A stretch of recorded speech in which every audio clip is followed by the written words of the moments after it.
بسم الله الرحمن الرحيم الحمد لله وصلى الله وسلم على نبينا محمد وعلى آله وصحبه أجمعين إيستي أرقمنا ودنا جمع أنا ما نادو يتولي جرة شيخا كينيا شيخا قدابي كما عالم بريدا برت أرقمنا شيخ علي برت أرقمنا بكا علمين قدام برتمارو نحوين برتمارو برجرة نمني زبانا دوري جمع كيسا ولو تديمي بكا أددا تديمي نحوي برت الحمد لله بحرين علمي نحوي أسمى ما جمعان كيسا جرة ودنا جمع كان كيسا دو يتولي كيسا جرة namni ilmi nahwii barachuu barbaadan akka jirtanuun waan qabdan kaafadhaati hatattamaan kottaa ilmi nahwii baradhaa bakka isin itti barattanu sadarkaa jalqabaa tokko akka godina Jimmaatti akka illee iluu abbaa boor akkana buunoo biddillee keessatti yoo ilaalle bakki waan naan tokkoffaa jenne itti beeknu ilmi nahwii dooyyoo tolii keessatti argama godina Jimmaa Sheekh Aliyyi biratti argama kottaa baradhaa ilmi nahwii yeroo gabaabaa keessa haala gaarii ta'een haala qabatamaa ta'een isin barsiisu kottaa irraa baradhaa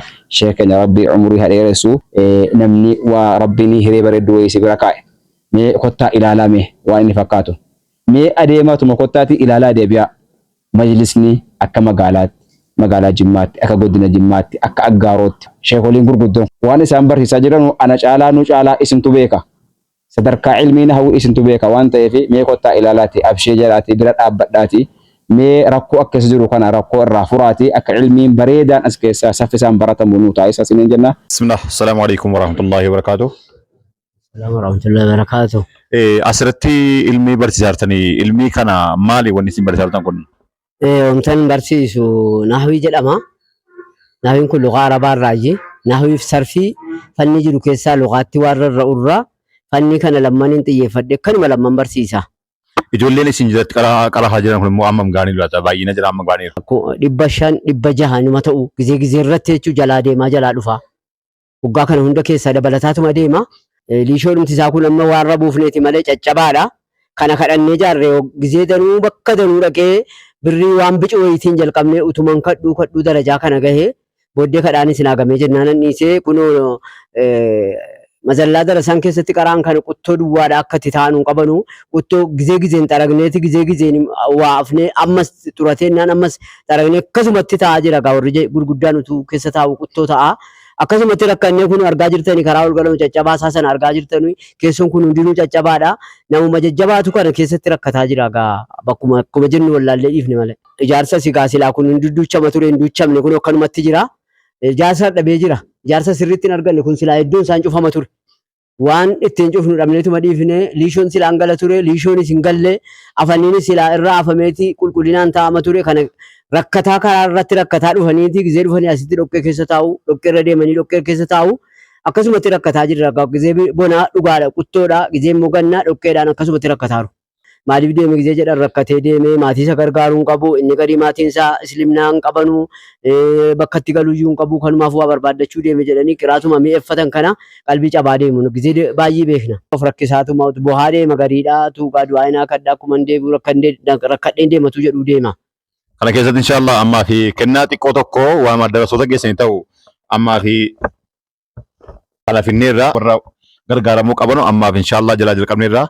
Jarri kun amiirota jara kanarraa jara nama sadan kanatti kenninaan gana addaan baafatanii warra itti haajomuuf bitachuuf hin dandeenye akka nuu kennanu jara wakkallee jaratti kennina kunoo tokkoffaan isaan kana. Ammas kunuun kitaabanni kunis immoo amma dandeettii isaatiin namni waan qabu darbatee lugnam jedhamu maal jedhan jala keenya. Walan sheeka keenya gammachuu qabu ibsachuu barbaada isin dhuftanii sheeka keenya waggaa hedduudhaaf dagatamanii irraanfatamanii as keessa turan. Sheenni kun sheeka sammuu keessaa qaraasisuudha.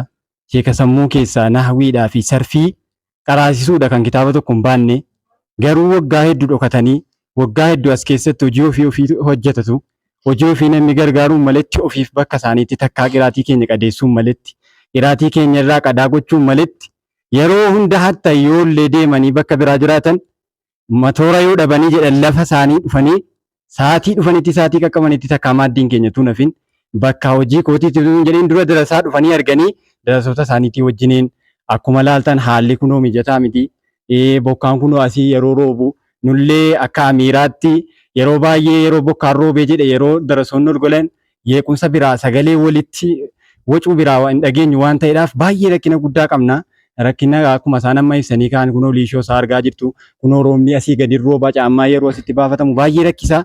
Rakkoon keenya baay'ee dhagaa kanarraa gammachuu qiraatii isin gaafattan immoo gammachuu baay'een qaba. Akkuma isin beektan dhugaa kunoo darasoonni keenyas darasaa amma kana numa dabala malee hin hir'atu. Dhugumatti rakkoon keenya bal'aadha. Eeganaa asii immoo akka rakkoo keenyaatti yoo kaafne jennee gosni rakkoo keenya hedduudha. Sheenni keenya kuni sheeka jabaadha. Sheeka waggaa 20 wayii bakka kana keessatti nu barsiisaa jiranudha.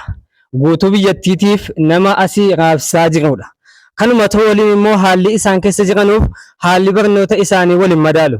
Haalli isaan keessa jiran rakkina hedduu danda'anii, rakkina hedduu baatanii, rakkina hedduu liqimsanii barsiisanii bakka kanaan gaanidha.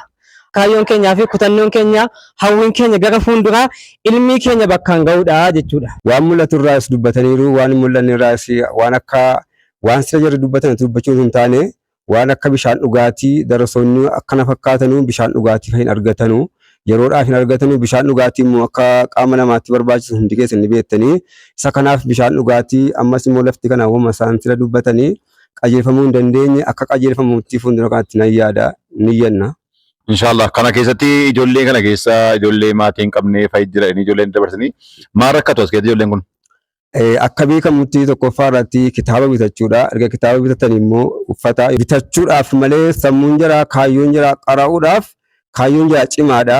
Kaayyoo jira sana gahuudhaaf waan akka qabeenyaa tarkaanfachuudhaaf bakka tokko tarkaanfachuudhaaf ilmi tokko irraa ilmi tokko tarkaanfachuudhaaf yeroo ammaa keessa qabeenya barbaachisa waan ta'eef qabeenya sana argachuudhaaf dandeettiin qabanu yaada utuu qabanuu dandeettii dhaban. Egaa rakkoo jiru isin argitanii jirtu utuu naannoftanii faa jaluma kana nuti nu kadhannee ijaarree jiguuf kaara. Liishoon isaa jalaa masratiin jalaa caccabee waan ittiin cufnu dhabne. Egaa kanuma wajjin kadhaan gizee danatti namni nama ifataa karaa ba'an irra lammeessaa deebi'uun nama dhibaa. Nama danuus hin beeknu namni beekanuus namni kana dhimma qabu hin jiru. Egaa waan rabbi isin fideef hin beeknu amma dandeessaniin nu sosocho'aa yookas ta'e malee akkaataan rakkisaadha. Kana booda inshallah gallee irraaf nu jenna uummanni keenya hangi dhageessan warra biyya laaf biyya keessa akka ijoollee bakka kana yookaan maallaqa argatanii taa'u miti. Ija keessan akka dhuftan ilaaltan ijoollee as keessa kan huccuu jijjiirachuu hin dandeenye kan kophee malee deemantu jiru bishaan dhugaatii hin qabnu jedhu. Inni kaan egaa harka rabbiiti waa hedduu rakkoo nu himaaranii kana keessatti inshallah masgiinni ni ijiruyyuu nu jalaa jiguu kaara darasaa kana dhabuuf han deemaaraa jiru. Masgiinni kun utuu hin jigin akka inni suphamuudhaaf kana keessatti uummanni musliimaa bakka jiru hirmaannaa keessan tarkaanfii keessan tattaafadhaa hatattamaan akka qabdu jechuu keessan inshallah. Kana barbaannee jirra. Nu qaqqabsiisuudha ammas bakka nama qalbiin isaadhaa waa dhaggeeffataa jirutti nu qaqqabsiisuudha. Bakka gariitti jechuu birriin bakka dhabee rakkataa jira asitti immoo nuti akka dhabee rakkataa jiratti nu qaqqabsiisaadha kan isiniin jennu nuti. Kan koo Bukaarii Faarisiin jedhama. Godina Jimmaa aanaa Sigimoorraan dhufe. Kan dhufee fi ilmi barachuudha. Ilmi Arabiyyaa yookaan Naahwii fi Sarfii barachuun dhufe. Ani amma waggaa lammaffaadha. Waggaa lama gaheera. Darasaa kanarraa bakka bu'ee wanti ni haasa'u kakaafameera irra guddaan isaa rakkoo majlisni kun qabu irra guddaan isaa kaafameera garuu kanaaf keessa irra guddaan isaa gaa waan keessa taa'amee qaraamu kana addaraasha keessa taa'amee qaraamu kana yeroo gannaa baay'ee nu rakkisaa jira kitaaba nurkatti balleessaa bokkaanii bakki ta'an cinqiidha ammuma kana malee jiru kana keessa immoo darasaan 500 600 bakka tokko taa'ee qara'uudhaaf baafachuudhaaf baay'ee rakkisaadha ammas rakkoo darasaan qabu yookaan majlisni kun qabu keessa sagalee guddiftuullee yeroodhaaf miidhamee amma rakkoo keessa jirra. Maayikiin qabnu? Maayikiin qabnu yeroodhaaf yeroo duraallee qabna turre amma yeroodhaaf adda citee waan ta'e wayii miidhamee deebifachuu hin dandeenye. Guddaa galatoomaa sheekuma keenya dhuftanii ilaaluu asitti waggaa dheeraa dagatamaniiru. Aalima jechuudha waggaatti nama 32 eebbisiisee asirraa baasu kana dhuftanii ilaaluu keessaniif guddaa galatoomaa jennaa rakkoo isaanii ilaaluudhaaf guddaa galatoomaa jennaa isinillee gara fuulduraatti hawaasa biraan bareechaatiin ugaa rakkoo majlisni kun qabu isiniin jennaa isinillee deddeebi'aatii sheeka keenya kana ilaalaa isiniin. Ilaaluudhaaf inshallah itti fufnaa kana keessatti immoo daawwattoota keenya ammas dubbiin keenya itti fufee jira inshallah gara naannoo masgiida keenya keessa deemnee ilaallaa